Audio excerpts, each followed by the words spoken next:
Assalamualaikum warahmatullahi wabarakatuh.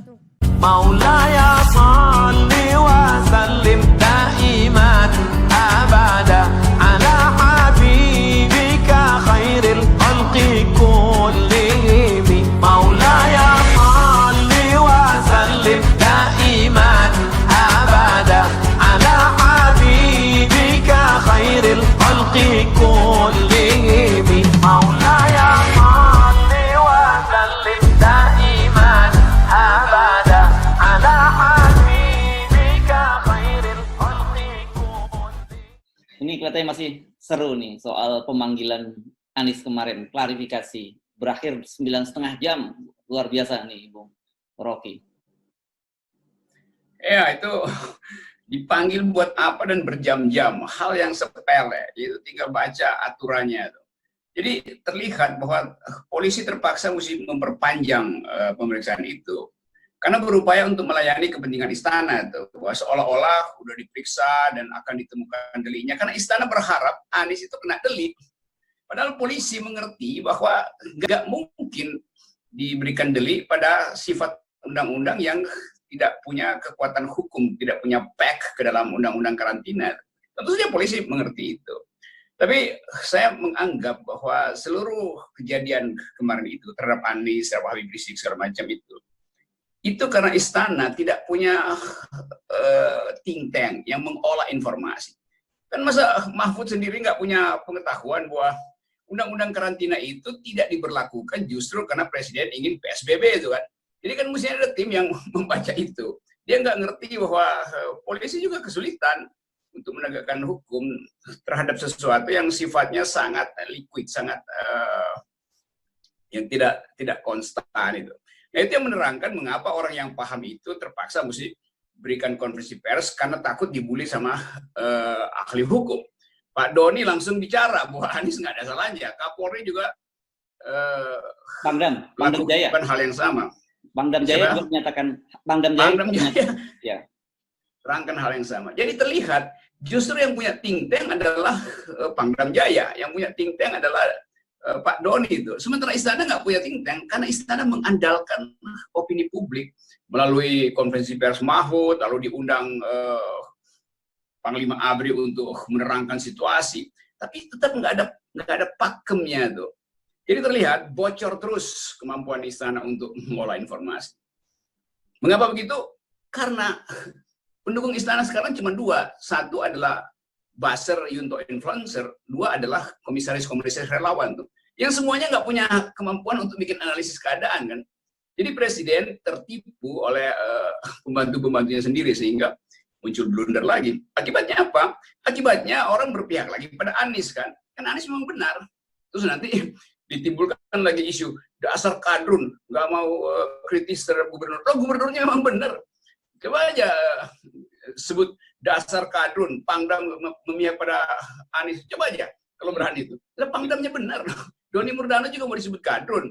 Enggak, Doni Murdano benar. Karena mereka punya otak, punya think tank, punya staff yang mengamati keadaan dan mengerti kedudukan hukum dari PSBB. Jadi saya kira itu jadi blame it on the rain. Salahkan hujan yang dibuat oleh sebenarnya Mahfud ini punya gara-gara semua nih kan. Karena nggak ada koordinasi. Lo Mahfud kan Menko Polhukam yang membawahi semua informasi publik, informasi BIN, informasi intelijen TNI, informasi polisi. Dia nggak bisa olah karena dia menunggangi dukungan palsu dari relawan. Dia pikir bahwa buzzer itu betul-betul memberi informasi lebih baik daripada intelijen, daripada polisi, daripada Pangdam. Nah, itu kesalahan Pak Mahfud. Padahal dia punya kapasitas dan punya portofolio untuk mengumpulkan informasi itu sebelum jadi teledor mengucapkan sesuatu pada publik. Yang keluar dari pikiran Mahfud kan selalu adalah upaya untuk menghukum Anies, menghukum Habib Rizik, macam-macam kan. Jadi itu soalnya tuh. Tapi menarik karena Anda tadi bicara soal Pak Mahfud. Ini ada berita lama nih yang menyebutkan bahwa sebenarnya Pak Mahfud sendiri ngerti secara hukum bahwa protokol kesehatan itu, pelanggaran itu tidak bisa dipidana ini. ada beritanya, berita lama. Jadi menurut saya sebenarnya sebagai seorang profesor ahli hukum, beliau sebenarnya sangat paham itu. Tapi tentu saja ada kepentingan-kepentingan lain yang membuat beliau kemudian bersikap menjadi berbeda seperti itu. Itu sebelum beliau masuk istana atau di awal-awal dia mengerti bahwa dia otonom untuk membuat analisis. Begitu masuk istana dia bergaul dengan influencer, bergaul dengan buzzer. Jadi berbeda sebetulnya suasana akademis kalau Mahfud ingin agar supaya dia teduh di dalam menganalisis, ya singkirkan pengaruh buzzer, influencer segala macam. Itu kan Mahfud nggak punya akses lagi pada intelektual, pada dunia kampus yang mengerti, pada ahli-ahli hukum. Kan semua ahli yang ada di istana kan memang diset supaya lidahnya lebih panjang dari otaknya tuh. Karena memang fungsinya untuk menjilat, bukan untuk berpikir kan. Jadi terjadilah kekacauan itu. Saya cuma lihat itu, saya kasihan aja tuh presiden di brief dengan cara keliru, lalu seluruh publik akhirnya disalahkan itu seolah-olah kesalahan yang sifatnya publis itu ada pada gubernur. Padahal gubernur tegakkan seluruh aturan. Ini kalau kita lihat polisi juga harus kerja keras kan, Bung Rocky, dalam situasi semacam ini, karena mereka bagaimanapun juga harus menunjukkan mereka bekerja. Tetapi landasan hukum yang jadi pegangan mereka kan harusnya polisi memang semuanya berlandaskan hukum. Tapi dalam situasi begini yang seperti Anda kemarin polisi diperintah oleh politisi, ini kan mereka sendiri dalam kondisi serba salah. Ya, saya anggap polisi memang masih ada masalah dengan perilaku polisi. Orang masih ingat bahwa polisi berbuat melanggar batas hak asasi manusia dalam soal demo undang-undang tenaga kerja. Tetapi saya anggap polisi tetap mampu untuk memperlihatkan bahwa mereka profesional di bidang pengetahuan hukumnya. Tapi karena disuruh untuk membela seseorang atau rejim ini, dia kelimpungan juga akhirnya. Padahal dia tahu bahwa akal sehat publik tahu bahwa Anies nggak bersalah. Jadi yang dipertontonkan kemarin adalah kecemasan polisi untuk menghadapi dua tuntutan. Tuntutan dari pusat kekuasaan dan tuntutan dari rakyat untuk berbuat adil. Karena rakyat masih anggap polisi ini sering tidak berbuat adil. Jadi saya kasihan pada teman-teman polisi ini yang harus mencari akal agar supaya bisa men-serve kekuasaan. Karena polisi tetap di bawah secara hierarkis di bawah presiden, tapi juga paham bahwa opini publik itu lebih cepat mempercayai jalan pikiran pakar hukum daripada keterangan resmi pemerintah. Di situ dilema polisi itu. Mudah-mudahan dilema itu tidak berlanjut sehingga polisi akan dihadapkan lagi dengan kesulitan untuk mengatasi demo yang mungkin akan berlangsung lagi di hari-hari ke depan itu. Saya kira khusus bagi Kapolri sendiri yang tinggal 2 bulan lagi pensiun, ini dilema besar gitu. Karena pasti sebagai seorang pejabat tinggi dia dalam bahasa agama dia pengen husnul khotimah gitu, berakhir dengan baik. Yeah. Tapi ternyata dia punya PR berat ini berkaitan dengan kasusnya Habib Rizik dan Anies Baswedan. Ya, itu akhirnya Kapolri dapat 2 kali beban itu. Mesti menerangkan pada publik bahwa dia bersifat imparsial, tetapi tekanan politik membuat dia mesti bikin mutasi atau mecat beberapa tokoh. Orang bikin analisis bahwa ini sebetulnya karena keinginan sebagian pihak untuk menempatkan Kapolri baru tetap dalam sphere of influence dari istana. Jadi macam-macam analisisnya berkembang hanya karena kecerobohan istana untuk mengendalikan opini publik. Dan saya tetap menganggap bahwa coba kita bayangkan misalnya, kalau ditanya siapa sih pendukung istana sekarang tuh? Semua bersifat kritis. TNI bersifat kritis terhadap pernyataan istana. Polisi bersifat kritis, mak-mak segala macam. Yang mendukung istana itu tinggal relawan. Yang sebetulnya palsu dukungan itu. Karena relawan hanya ingin mendukung kalau diberi jabatan sebagai komisaris. Dan itu terlihat, di dunia internasional juga terlihat bahwa Pak Jokowi makin lama makin lemah. Karena harus menerima tekanan relawan. Yang sebetulnya nggak boleh terjadi. Ekonomi sudah pernah menyebut bahwa Jokowi adalah rejim yang sedang menghidupkan kembali otoritarianisme itu. South China, koran Cina dari Hong Kong itu South China Morning Post, dia juga menyebut Jokowi itu adalah Little Soeharto. Jadi dunia sebetulnya udah merumuskan bahwa di Indonesia udah nggak ketolong soal demokrasi. dalam keadaan itu mestinya ada inisiatif untuk memperluas wilayah percakapan publik tanpa ancaman. Tapi setiap kali Pak Mahfud tampil di TV, semua orang merasa ini kalimat ancaman lagi. Pak Jokowi pasti nggak punya kemampuan untuk menerangkan itu karena kapasitas dia nggak terlatih untuk mengulas dengan kekuatan pikiran sendiri apa yang terjadi. Sehingga Pak Jokowi nggak ngerti bahwa ada puntung berasap di masyarakat. Dianggap bahwa baik-baik aja. Itu poin saya sebetulnya. Nah, ini menjadi menarik sekali kalau kita masuk ke wilayah istana itu, karena kita tahu bagaimanapun juga Jokowi ini kan di akhir periode. Sebenarnya dia tidak punya kepentingan lagi untuk running pada tahun 2024 gitu ya. Ini kalau normatif kita ngomong. Iya. Kalau normatif ngomongnya seperti itu. Harusnya kan dalam situasi semacam ini dia tidak perlu lagi mencari musuh baru, katakanlah. Orang-orang seperti Anies, orang-orang seperti itu kan tidak boleh lagi dianggap sebagai kompetitornya. Begitu juga dengan Habib Rizik yang sejak awal dia sudah menyatakan membuka pintu dialog. Nah, kenapa pintu dialog itu ditutup oleh orang-orangnya Pak Jokowi?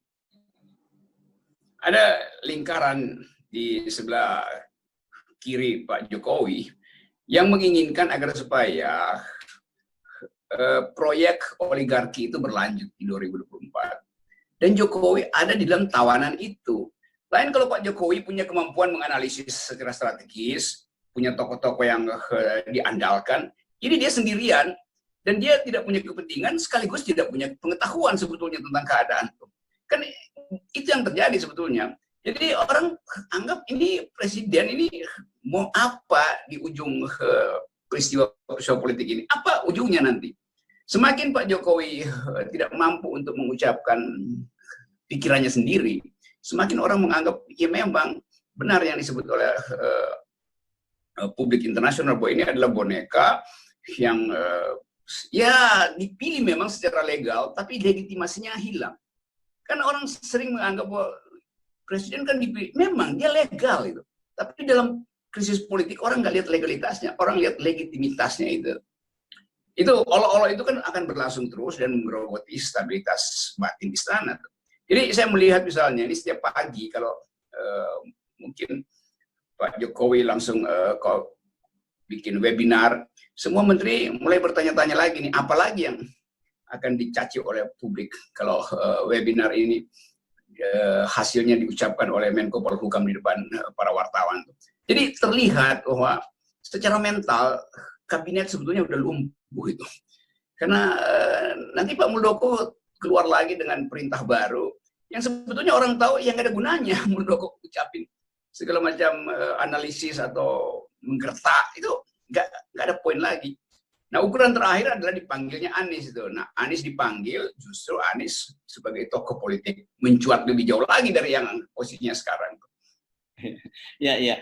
Justru ini memang banyak yang melihat Anies mendapat panggung gitu, karena seperti juga saya sebut ketika dia dibidik oleh istana, dia justru malah banjir dukungan pada Anies. Belum tentu orang semua itu sepakat kepada Anies, tapi melihat dalam situasi semacam ini, mereka memang melihat ya memang Anies perlu didukung dalam situasi ini. Iya, dan Anies juga berpikir kalau bisa 2 hari gue diperiksa supaya elektabilitas naik terus. Karena itu pikiran pragmatis Anies juga begitu kan. Iya. Nah, permainan intelijen begini yang istana tuh nggak mampu tandingi. Ini saya kita sama-sama bikin kursus intelijen baru, sumbangin webinar buat istana kan.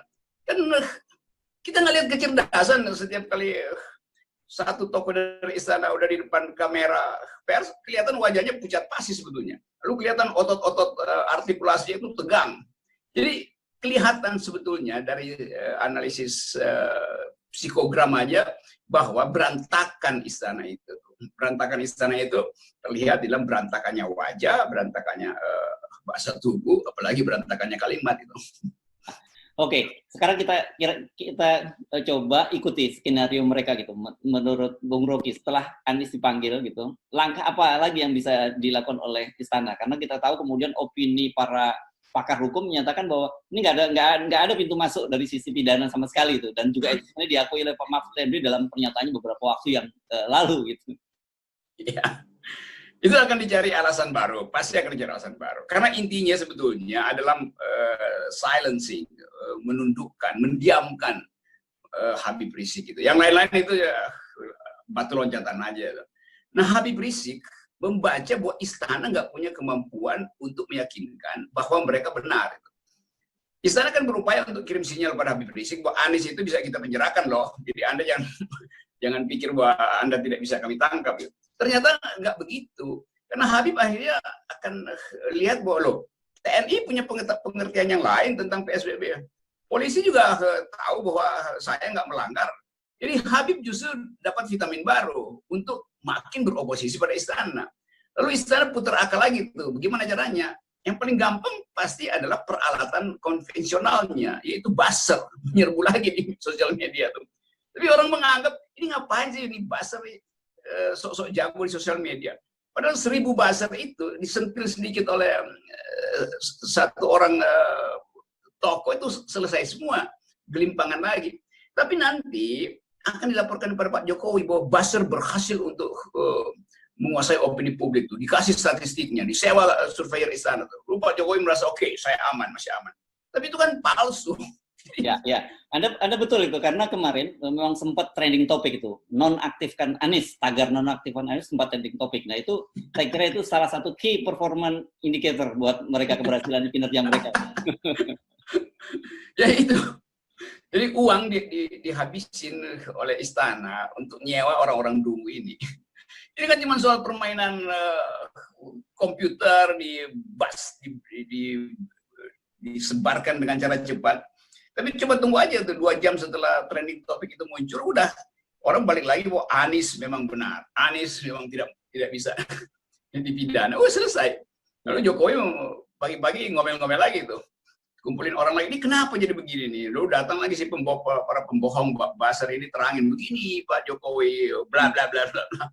Jadi tetap intelijen itu kan ada BIN. BIN itu kan mengorganisir berbagai macam info intelijen sebagai koordinator intelijen negara. Mesti ada desk yang secara khusus nempel kepada Pak Jokowi pagi-pagi buat menerangkan bahwa buzzer itu justru mengacaukan informasi supaya Pak Jokowi hentikan kebiasaan dia untuk mendengarkan buzzer-buzzer ini. Itu yang terjadi sebetulnya. Gampang aja soal-soal beginian mah.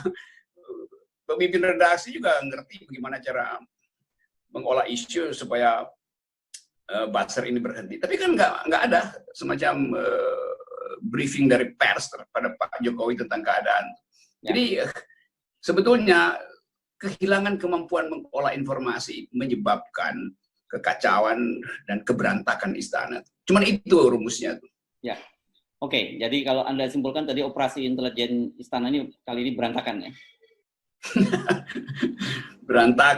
Dibuat berantakan karena seluruh info intelijen hanya dimaksudkan supaya Jokowi dapat keyakinan batin. Padahal politik itu bukan soal keyakinan batin. Fakta di lapangan, kekuasaan udah berpindah tuh. Internasional tidak lagi menganggap bahwa rejim ini bisa sustain sampai 2024 tuh. Setiap hari dukungan pada Habib Rizik akan bertambah entah untuk alasan apapun.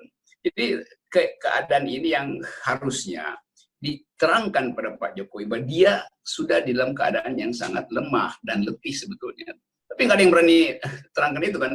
Kalau saya terangkan atau orang lain yang terangkan dianggap itu karena kebencian. Oh bukan, kita mau terangkan itu sebagai countervailing force untuk pembanding dari info intelijen yang sangat bias masuk ke pikiran Pak Jokowi. Sebetulnya itu aja gampangnya. Oke, kalau kita bikin skor sekarang antara Merdeka Utara, Merdeka Selatan dan Petamburan ini berapa skorsnya nih, Bung Rocky? Oh jangan digabung lah, jangan digabung Merdeka Selatan sama Petamburan. Kalau digabung itu langsung